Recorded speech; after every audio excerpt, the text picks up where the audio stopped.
मीराबाई का जन्म राजस्थान के मेड़ता में दूदाजी के चौथे पुत्र रत्न सिंह के घर हुआ।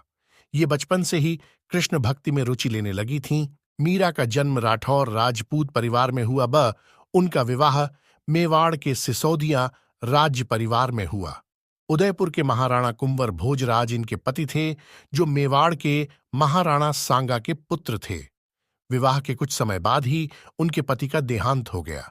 पति की मृत्यु के बाद उन्हें पति के साथ सती करने का प्रयास किया गया, किंतु मीरा इसके लिए तैयार नहीं हुई। वे संसार की ओर से विरक्त हो गईं और साधु संतों की संगति में हरिकीर्तन करते हुए अपना समय व्यतीत करने लगीं। पति के परलोकवास के बाद इनकी भक्ति दिन प्रतिदिन बढ़ती गई। ये मंदिरों में जाकर वहां मौजूद कृष्ण भक्तों के सामने कृष्ण जी की मूर्ति के आगे नाचती रहती थीं। मीराबाई का कृष्ण भक्ति में नाचना और गाना राज परिवार को अच्छा नहीं लगा। उन्होंने कई बार मीराबाई को विष देकर मारने की कोशिश की। घर वालों के इस प्रकार के व्यवहार से परेशान होकर वह द्वारका और वृंदावन गईं। वह जहां जाती थीं, वहां लोगों का सम्मान मिलता था।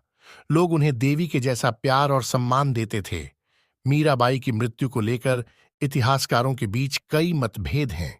कोई कहता है कि उन्होंने द्वारका में देह त्यागी थी और किसी के अनुसार वो वृंदावन में थीं। मीराबाई को लेकर ये लोक कथा प्रचलित है कि उन्होंने देह त्याग किया था, लेकिन उनकी मृत्यु नहीं हुई थी।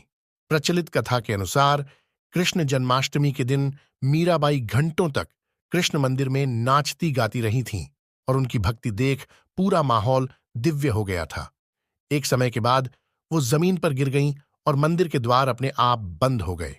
जब कुछ क्षण बाद वो खुले तो दिव्य रोशनी चारों ओर फैली हुई थी। लोगों के अनुसार उस वक्त बांसुरी की मधुर तान बज रही थी और मीरा की साड़ी कृष्ण की मूर्ति से लिपटी हुई थी। मीराबाई मरी नहीं थीं, बस कृष्ण में विलीन हो गई थीं।